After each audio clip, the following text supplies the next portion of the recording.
Cairo, Seattle.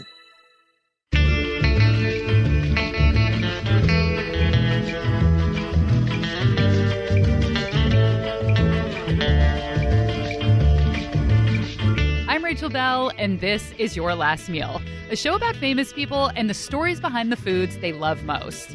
Today on the program, John frickin' Waters. Yes, America's favorite weirdo and filmmaker, John Waters. His films include Hairspray, Pink Flamingos, and Crybaby, and his latest book is called Mr. Know-It-All, The Tarnished Wisdom of a Filth Elder. Yes, John is 74 years old and is now identifying as a filth elder. John loves to cook and eat, but he doesn't have much tolerance for the gluten-free, dairy-free world that we currently live in. I mean, I have no food issues. I hate it when you go to restaurants and they say, do you have any food issues? Well, no, you should stay home if you have one. So in the before times when you can have people over, what do you do when someone is vegan or gluten-free? I don't invite them or tell them to bring their own food. I don't know. It makes me crazy. For the most part, John eats very healthfully. But on the weekends, he loves to eat pie. And he sent me on a mission to answer a question that I'm sure so many of us have wondered. If you eat a couple slices of pie, or let's say you eat an entire pizza, how long will it take to show up as fat on your body? We'll learn the science of weight gain with Seattle dietitian Mia Kwan. One thing that is often overlooked is that we don't actually have as much control over our body weight as we think we do. And we'll learn all about the extremely lifelike fake plastic food that is displayed in thousands and thousands of restaurants in Japan. But first, my conversation with John Waters. I'm so excited to talk to you. It's always weird when I'm a fan and I'm supposed to be this like woman in shoulder pads doing an interview, but it's going to leak out a little bit because I love you. Well, do you have on shoulder pads? I do. Of course I do. It's 1986 in my office every day, and I'm riding the subway in a suit with sneakers. Do you have shoulder pads on? No, I don't. I have on a sweater, a T-shirt, and Levi's. You know, I haven't been to the dry cleaner in 4 months. It's bad for fashion like everything else. But what's always in fashion is John's signature pencil mustache. Can you tell the story of your mustache, where the inspiration came from, and how you keep it up? From Little Richard, I always wanted to look like a white pimp, crazy person. So I grew it in the hippie years when I had long hair, and no one would have that because they had bushy beards and stuff. But then Mink's sister, her name is Seek, a friend of mine, she said, you need to put a little pencil on it, it'll work better. And I thought, you're right, it's called a pencil mustache. Why do you think it's called that? Because everybody does that has one. So Maybelline is the only kind that works, velvet black. I've worn it for 40 years, and I keep trying to get the Maybelline ad, and they don't give it to me, which I think is unfair. And now the only good thing about this virus is the masks disguise me because they cover my mustache. And also I have a mask out now that has my mustache on it. Do you wear your mask with the mustache on the outside? Never. No, it's the only good thing. It helps disguise me a little bit. I don't have to do selfies. That's the only good thing. Maybe selfies will be over. John in his movies used to live on the fringe of society. People thought he and they were strange and grotesque. But as he writes on the first page of his book, things have changed. Somehow I became respectable. I don't know how. The last film I directed got some terrible reviews and was rated NC-17. 6 people in my personal phone book have been sentenced to life in prison. I did an art piece called 12 Assholes on a Dirty Foot, which is composed of close-ups from porn films, yet a museum now has it in their permanent collection, and nobody got mad. What the hell has happened? I used to be despised, but now I'm asked to give commencement addresses at prestigious colleges, attend career retrospectives at both the Film Society of Lincoln Center and the British Film Institute, and I even got a medal from the French government for furthering the arts in France. This cockeyed maturity is driving me crazy. Suddenly, the worst thing that has happened to a creative person has happened to me. I am accepted. What does it feel like to be accepted by the mainstream? Do you like that? And do you have any punk rock feelings? Of course I like it. Of course I like it. Yes, it leads to first-class airline tickets, which is the best thing that can ever happen to you. And yeah, even since I wrote the book, even more ludicrous things. I was in the Nike ad this year. I've never caught a ball in my life. And recently it was announced I'm the Yves Saint Laurent campaign this year. That's hilarious, So to me, I haven't changed much. I mean, if you look at my last movie, A Dirty Shame, you look at Mr. Know-It-All has articles about sex clubs and, all sorts of lunacy in there. So I've stayed the same, and society has just come a little closer to me. And that's what this book is about, how to negotiate your way through so you can end up sneaking in the inside. For as strange and scandalous as his movies can be, in his daily life, John craves order and is very fond of the art of record keeping. Every morning, he pulls out a fresh 3x5 card to write down his to-do list. Every single day, yep. And on the corner of the card, he records how many days it's been since he's last had a cigarette. Hold on. I have not had a cigarette in 6,433 days. I write it down every day on my file card that I carry in my pocket. It's the only thing I regret in my life, smoking. And at the end, I smoke 5 packs of King Cools a day. 5 packs? I smoked swimming. I couldn't have sex. I had to smoke. I smoked in the shower. Wow. When you quit, did you find that you had to replace the addiction with something else? Yes. I became an alcoholic for 3 days. I realized that was not a good solution. And you always get fat when you quit smoking. So I had to then lose the weight. If you're young and you quit smoking, you gain the weight, and you smoke again, it goes right off you. If you're middle-aged, it does not go right off you. Then you just are fat and smoke. What does it appeal to you about this kind of organization and keeping track of things in your life? I think I inherited it from my father. I'm a weird gay version of my father, who was much more conservative than I am, but did teach me about planning ahead and being organized and having backup plans. And I don't know, that's just how I've gotten through life. I don't think it hurts anybody to be organized. And you take a picture of everyone who enters your home? I do. I started in 1990 in any of my homes. I live in 4 different places. But then Polaroid stopped. Well, you can get it for a fortune if you want to. And so I switched to Fuji, and then you could buy that same film in drugstores like Polaroid. But that's ending too. So once that ends, the project may have to stop. Ugh. I can sympathize with John. Anyone who has ever had a favorite product that was discontinued knows the very specific grief that goes along with that. If you listen to my Kenny G episode, which is one of my very favorites, he tells a great story about his favorite curly hair product being discontinued. And John has lost more than just camera film to the world that is moving on. My condolences. I read that you used to cook exclusively from Cooking Light magazine, and since that is folded, what do you do now? I hate it. Luckily, I tore out millions of recipes, and I'm doing some that I never tried before, but I very much miss Cooking Light. And I don't get how that went out of business. It seemed like it was in every grocery store, and I lost weight on it. I really stayed my proper weight from Cooking Light, and nobody could ever tell. I cooked all the recipes out of there, and people thought they were gourmet meals. They didn't realize they weren't high in fat and stuff. So I very much miss Cooking Light. So I'm making greatest hits of Cooking Light, and the other few magazines they tried to give you in its place when your subscription ran out, I didn't like. They weren't the same. What did they try to give you? I don't remember the names of them. Living Healthy or I don't know, that kind of stuff. But they were dreary. They weren't as good as Cooking Light. I was hoping it was going to be like, here's a subscription to Cat Fancy. No, I didn't get that. That happens with other magazines because I used to have 150 magazine subscriptions, and daily that's dwindling. And each magazine is now 6 pages long. But there's nothing you can do about it. When we come back, John is mildly obsessed with maintaining his weight, down to the exact pound, and I talk to a registered dietitian about the science of weight gain and how the mood that you're in while you eat can affect your weight.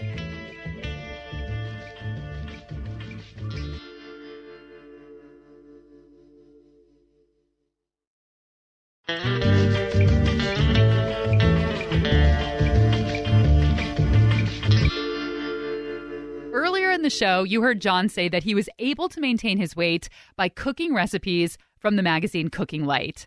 And John is very concerned with maintaining his weight. It actually came up a lot in our conversation. I also read that you try to eat responsibly during the week and then you go wild on the weekends. Is that still in your practice? Yes, because I weigh myself every Friday morning when I weigh the least. And so I eat irresponsibly on weekends because I weigh the most probably on Monday. And then I get back and eat properly all week. So yes, I weigh myself every Friday morning when I weigh the least.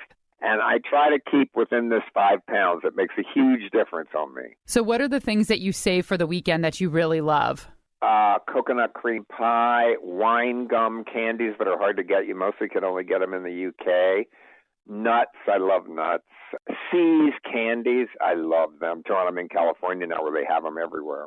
But what I can't figure out is, after I have 2 pieces of pie, how long does that take to end up a pound on my body? That's what I can't figure out. I want to know that too, because sometimes I eat like a pig and I look the same, and then sometimes I feel like I gain 10 pounds in the same day. Well, that's what I mean. Like, if I'm going to weigh myself every Friday morning, I try not to eat a piece of pie Thursday night. But I don't know if that ends up that quickly in your weight total that morning. That's what I have never been able to figure out. And even Cooking Light didn't answer that question for me. Yeah, and Cooking Light went out of business. You know who didn't go out of business? Rachel Bell. I am going to get John an answer to his question. Mia Kwan is a registered dietitian based in Seattle. But what I do could be better described as maybe a food and body therapist. I help people improve their relationship with food and break up with diet culture and love their bodies again instead of being at war with it through failed diets. Okay, so John wanted to know how quickly one gains weight after an indulgence. How many pounds will he pack on after eating 2 slices of pie? And when will that pie be visible on his body? I understand where that's coming from because everyone is so worried. You know, if I overeat just one time, they're so worried that that's going to lead to immediate weight gain. But what we really have to remember when talking about how weight works is that, one, it's not just about how much we eat and how much energy we spend. So there's so many other factors that's going to go into how that's determined and essentially what our body weights end up. It's actually very largely determined by genetics, like more than 70% is going to be genetics, any pre-existing conditions, metabolism, stress, and hormone levels and things like that. It also depends on what else you're eating. When you're not eating pie, are you eating lots of fruits and vegetables, whole grains, lean meats, or do most of your meals come from a drive-through window? So there isn't a nice, pat answer or a simple equation that applies to everyone, which makes Mia's answer a little bit unsatisfying. But unlike all the articles that I read about this topic online, Mia's explanation is actually true. I read that a pound of fat is 3,500 calories and all these things. Yes. I don't know. Is that true? No. It's such an outdated kind of a myth. It doesn't really translate to real life because you know what? Like our body's hormone levels and like metabolic rate kind of changes on a day-to-day basis, depending on, a myriad of other factors. So it really doesn't make sense to just kind of boil it down to that. So after like a big Thanksgiving dinner or just a big meal in general, and then you wake up the next day and you're like, I can tell the difference. I think that I look like I gained weight or I got on the scale and I weigh 2 pounds more than I did yesterday. How can you explain that? Couple pounds of fluctuation is not necessarily from the weight gain. Like our bodies just naturally fluctuate. And a lot of that is depending on, the water. Our bodies are 70% water and the volume of water is going to make a big difference. And the feeling of, I feel fat, I would say, that's largely kind of psychological, right? A lot of people have negative emotions charged, especially after they had a huge meal or went through holidays or something. And there's a lot of that maybe guilt and, I shouldn't have done that, which is not a healthy mindset to have in order to have a healthy and a happy relationship with food and your body. But I understand where that's coming from because, we just live in a society where we just have so much pressure and the so-called ideas of what an ideal body looks like creates this kind of stress and worry and anxiety. So as much as I understand the emotional impact of that, when we're actually talking about the scientific facts, it doesn't actually mean that's immediate weight gain. I had heard that if you do stress out a lot about should I be eating this? I'm going to gain weight. Just really not being able to enjoy the treats even because you feel so guilty. I heard that that actually can cause you to gain more weight. Is that true? Absolutely. So one thing that happens there is your level of stress hormones are going to increase. So I'm sure you heard of cortisol. That's one of the stress hormones. And our bodies are supposed to have some level of cortisol to keep us actually healthy. But having enormously high amounts of that is going to wreak havoc on our physical health even, because it contributes to something called, kind of chronic inflammation in the body.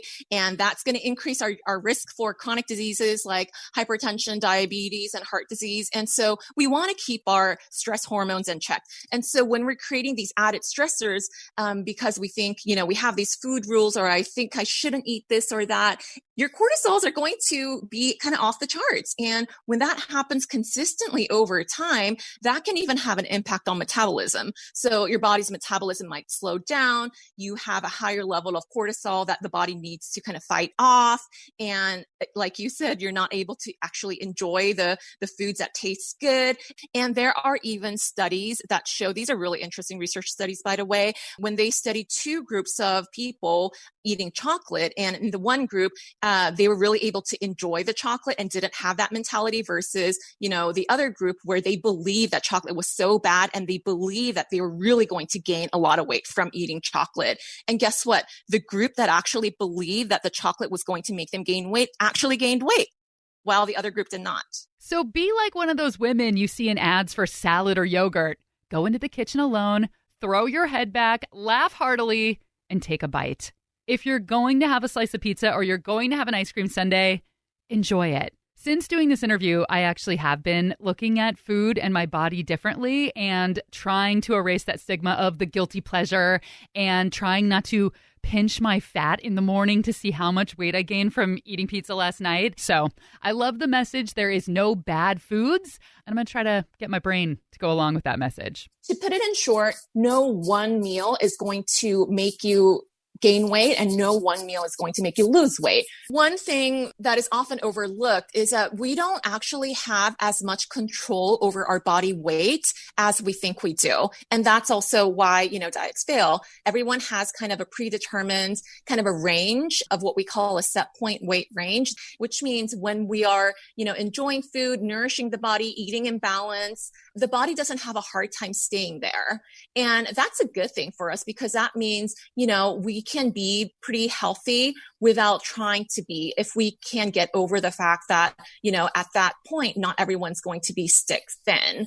And so that also, I hope, encourages people to think that I don't need to stress over everything that I eat because one, weight is so much more complex than food, and food is also meant to be enjoyed. When we come back, we're going to talk about the one food that is not meant to be enjoyed, hyper-realistic plastic food. But I was just looking online at this big bowl of plastic ramen with its glistening plastic egg and plastic scallions and plastic nori and these long strands of chewy plastic noodles. And I have to say, the plastic looks really delicious. And John reveals his last meal, and it's just as odd as you hoped it would be.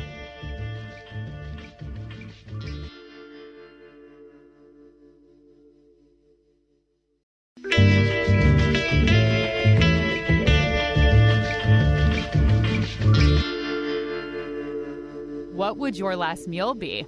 My last meal would be a single leaf of arugula, because when you die, you lose control of your bowels, and I don't want to be a mess for anyone. You are the second person to say that on this show. Really? Who else said it? Have you ever read any of Mary Roach's books? I've heard the name, but she's right. Yeah, I would want to just make sure, because I've always heard that when you die, you lose control of your urine and your back. So basically, I want nothing in me. Gosh, what was I going to say? You caught me off guard with this one. Let's see. I know, I'm like, because you were going to ask how would I cook it or something. Well, basically, I would get it and wash it myself. That would mean it was straight from the farm, and it would be one leaf, moderate size, and I would chew it for a long time. So not only that one leaf wouldn't even come out, it would be so well shredded. Okay, but here's the thing. Eating a vegetable is not the direction you want to take if your goal is to end up in tidy Corpse Town, USA. I got so flustered in the moment by John's last meal that I completely forgot what writer Mary Roach said when she was a guest on the show. Mary wrote one of my favorite books. It's called Stiff, and it's all about human corpses and what happens to bodies that are donated to science. So she's an expert on the topic. I happened to learn that if you eat proteins, they're almost completely absorbed and you don't have any leftover material, any roughage or fiber that you have to dispose of. And another thing I learned in Stiff is that when you die, the anal sphincter relaxes and the contents would come out. And so I would prefer to have a meal that is high protein, low residue, as they say, so that I'm a tidy corpse. I don't want to gross anyone out. I don't want any stranger to have to wipe my butt. And that would enable me to eat some of my favorite foods, white tuna sashimi, oysters, raw oysters, fresh, raw, Miyagi's or Kumamoto's, a soft-boiled egg with sea salt.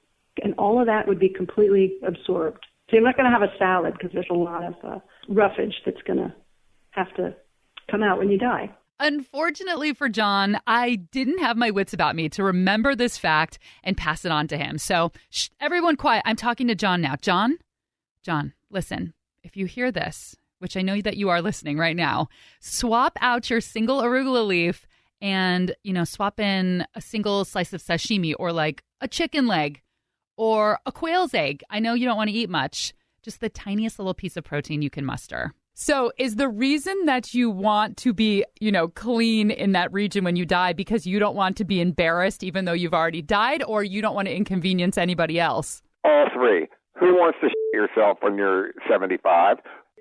Who wants to inconvenience the poor person that finds you? And third, I keep telling you the resurrection, the only thing I believe in the Catholic Church, is going to happen. And I'm worried you come back nude.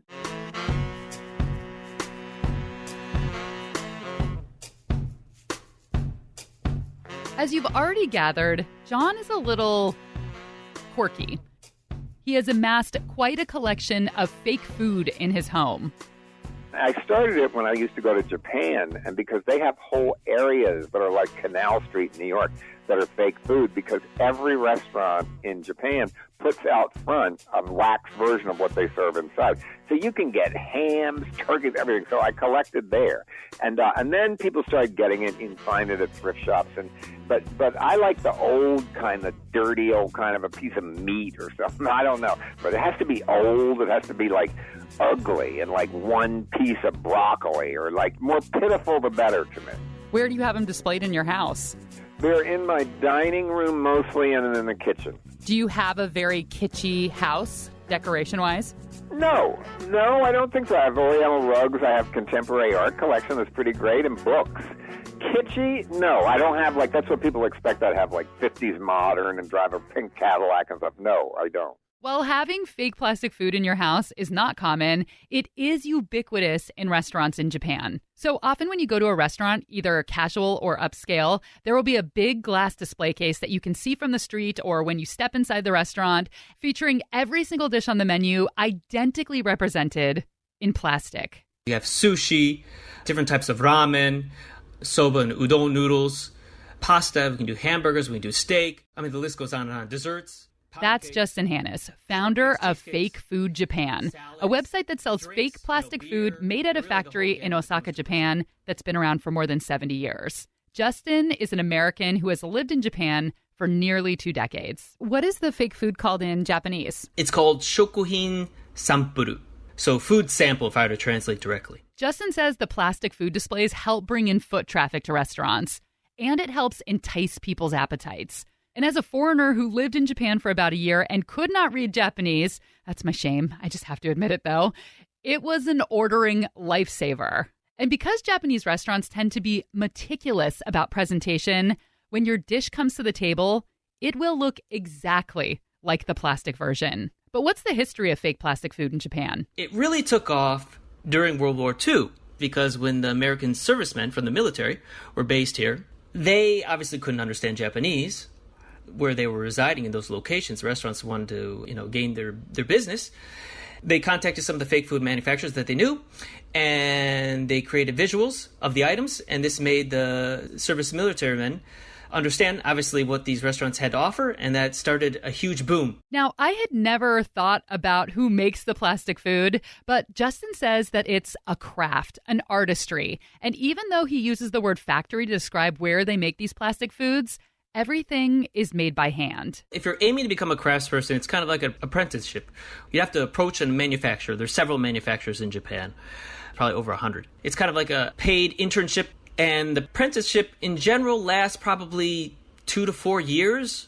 And to become advanced level of creating fake food, after your 2 to 4 year apprenticeship, you're probably looking at 1 to 3 years after that. So at least 5 years to become advanced level in this art form. Now that I know that it's handmade by skilled craftspeople, I have this whole new appreciation for these display cases. So if you want to buy some fake food, if you're a restaurant, you would go to the Fake Food Japan website and you can either pick from the assortment of foods that they already have made, or you can have something custom made. They actually send the physical item to our factory. Now, if it's something that's going to melt or anything like that, you got to send it by a freezer truck. So if something needs to be cooked, the factory will actually cook it there based on the recipe that is received from the customer. And then from there, they will create a mold. And then from this mold, they will create a prototype. And from there, they'll create the replica. So it's a very daunting process that takes a lot of time and energy. But it all starts with actually having the physical item in the factory's hand. That's why the items are able to be replicated with such minute detail. So that's where the level of realism really comes into play. And custom-made pieces are not cheap. A sushi dish for 4 people, you're looking at it probably around $600 US. The level of difficulty in creating item reflects the price. So, for example, you'll have ice cream, but then the customer would like chocolate sauce being poured on the ice cream from above. Basically, it looks like the chocolate sauce is like floating in the air. For example, you have another one with ramen. They want to have the chopsticks holding the noodles up in the air. And there's a level of difficulty that's obviously required to create items of this regard, and that's why the price is reflected in that.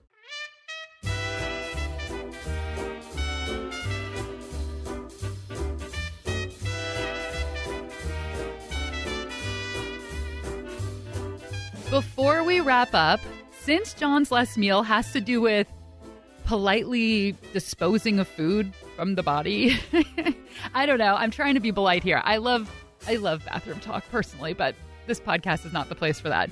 I thought that I would end with a piece of dinner party advice. John says you should never use a host's bathroom unless it's for number one. Oh, well, you should never, ever do that. I go in someone's bathroom at their house, and I see a basket of magazines next to the toilet, the most disgusting thing I've ever seen in my life. You should never go in a public restroom. Aren't you trained? Never go in the airplane bathroom. Only eliminate while you're in your house. And that was John Waters' last meal. Pick up his latest book, Mr. Know-It-All, and support your local bookseller. And next year, if we can all sleep in the same room in bunk beds again, look into getting tickets to John's annual adult summer camp, Camp John Waters. Did you go to summer camp yourself when you were a kid? I did. I went to a couple of them. I didn't hate them. They're weird. I don't know if I'd send my kid to camp. There's a lot of sexual activity always going on in camp they never tell you about. And my summer camp, which is the best camp of all the campers meet all year round. It's a worldwide community. People come to this camp. They get married. They bring their families. It's truly amazing. And it's all ages, all sexual types, all races. So this camp, to me, is the best one. Did you have any sexual awakenings or experiences when you were a kid at camp? Yes, but I don't know that they were legal, and I talk about that in the book. I did run into a counselor that was probably, I was a teenager there, but he was, maybe he shouldn't have done what he did. But then I said I needed money for the movie, and he gave me $30,000. So you work with what you got. What is your camp all about? What are the activities? Oh, we have, people making arts and crafts. People come dressed as my characters and live as my characters for 3 days. We have guest counselors. This year it was going to be Patricia Hearst and Kathleen Turner. They're coming next year. We've had Ricky Lake, Tracy Lords, Ming Stoll, Pat Moran. It's an amazing experience. People come from Japan, people come from all over, and they don't know each other, and they share cabins together, and they bonded. We call it Jonestown with a happy ending. Thanks to Seattle dietitian and food and body therapist Mia Kwan. If you want to work with her, go to miakwon.com. It's MYAKWON. And find her on Instagram at foodbody.peace. Thanks to Justin Hannes, founder of Fake Food Japan. You can admire all of that super realistic plastic food at fakefoodjapan.com. Are you really into food, or are you just kind of a business person and this happens to be your business? Into food in what way? As soon as he said that, I knew the answer to this question. I mean, I would say that I'm someone who is more into food than the average person. Like, I love cooking and eating, and I read about food, and I write about food, and I'm just kind of like ensconced in the whole thing. I guess I would be on the other side of that spectrum. Purely for the business. Your Last Meal is produced by Laura Scott and me. Theme music by Prom Queen. Help out the show and my self-esteem, and maybe Laura's, I'm not sure how it makes her feel, by leaving a review on your podcast player. Or if you don't want to write something, just tap out that 5-star review. Follow along on Instagram, Your Last Meal Podcast. If you ever have a question, that's where I can answer it. I'm Rachel Bell, and this is Your Last Meal.